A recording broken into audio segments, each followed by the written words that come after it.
गुरूर इंसान को अकेला कर देता है, जबकि आजिजी दिलों को जोड़ती है। कभी किसी को कमजोर न समझो, हो सकता है वही कल तुम्हारा सबसे बड़ा सहारा बने। ताकत वक्ती होती है, असल ताकत मोहब्बत, अखलाक और अक्ल में है। बादशाह वही होता है जो सबकी इज्जत करे और सबकी बात सुने।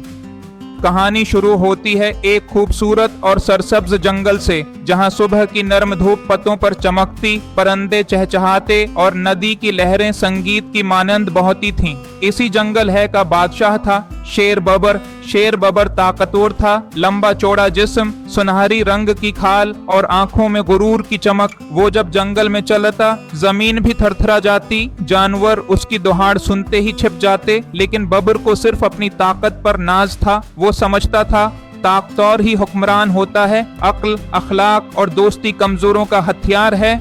एक दिन बबर ने एक झाड़ी के पास एक छोटे से कुत्ते को देखा जो लकड़ियां जमा कर रहा था। वो कुत्ता मोटो दुबला पतला था मगर बहुत मेहनती। शेर बबर ने कहकहा लगाया, हाँ हाँ कुत्ता और लकड़ियां, तू क्या मजदूर है? तेरे जैसे कमजोर सिर्फ भौंकने के लिए होते हैं। मोटो ने धीमे लहजे में जवाब दिया, शेर बादशाह, कमजोरी जिस्म में हो सकती है, नियत में नहीं। मैं खुद मेहनत करके अपना खाना जमा करता हूँ। शेर हंसा, नाक चढ़ाई और आगे बढ़ गया। मगर जंगल के कई जानवर बबर के रवैये से परेशान थे। हाथी भूलो, बंदर चिंटू और खरगोश मीना अक्सर आपस में बात करते। बबर सिर्फ ताकत का गुरूर दिखाता है, अगर कभी मुश्किल वक्त आया तो क्या हम उसके साथ खड़े होंगे? एक दिन बबर को भूख लगी। वो शिकार के लिए नदी के पार चला गया। हरन के पीछे दौड़ते दौड़ते वो एक अजनबी इलाके में पहुंच गया। वहां छिपे शिकारियों ने जंगल में जाल बिछा रखा था। जैसे ही बबर ने जमीन पर पांव रखा, ठक धड़ाक, एक मजबूत जाल उसके ऊपर गिरा और वो बुरी तरह फंस गया। बब्बर चीखा, दहाड़ा, जाल को नोचा मगर कुछ न हुआ। क्या मैं जंगल का बादशाह हूँ या कैदी? ये क्या हो गया? वो दहाड़ता रहा लेकिन पूरा दिन गुजर गया, कोई मदद को न आया। शाम के वक्त मोटो लकड़ियां लेकर वापस आ रहा था। उसने एक कमजोर सी दहाड़ सुनी। वो करीब गया और हैरान रह गया, अरे ये तो शेर बादशाह है, वो जाल में फंसे हैं। मोटो ने जल्दी से उर्द गिर्द देखा, शिकारी कहीं नहीं थे। वो बोला, मैं आपको अकेला नहीं छोड़ूंगा।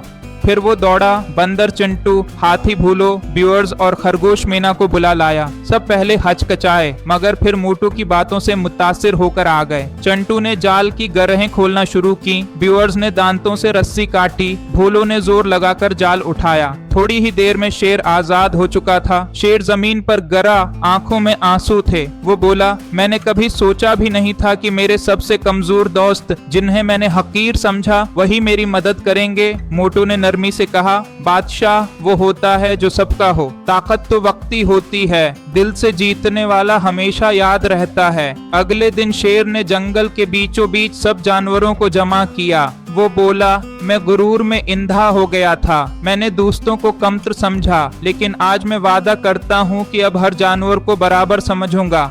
इस दिन के बाद बबर बदल गया। वो सबके दुख सुख में शरीक होता, बीमार जानवरों की तीमारदारी करता, बच्चों को कहानियां सुनाता और कमजोरों को हिम्मत देता। मोटो अब सिर्फ एक किता नहीं रहा बल्कि मुशीर मोटो बन गया, जिसकी अक्ल को सब मानते थे। शेर ने जंगल में दोस्ती का दिन मनाया, जिसमें हर जानवर अपनी कहानी सुनाता और दूसरों की तारीफ करता। छोटे जानवरों को जंगल की हिफाजत की तरबियत दी जाने लगी। ताकतवर जानवर अब कमजोरों के मुहाफिज बन गए। मोटो ने एक दोस्ती स्कूल भी शुरू किया, जहां बच्चे सीखते अक्ल, हमदर्दी और इज्जत। यही सच्ची ताकत है जंगल में, जहां कभी शेर की दहाड़ से सब कांपते थे, अब हंसी, मोहब्बत और दोस्ती की आवाजें गूंजती थीं। शेर बब्र अब दादा बब्बर बन चुका था और छोटे जानवर उसे प्यार से बुलाते, दादाजी हमें मोटो की कहानी सुनाएं। और बब्बर मुस्कुराते हुए कहता, उस दिन जब एक कुत्ते ने जंगल के बादशाह को बचाया था।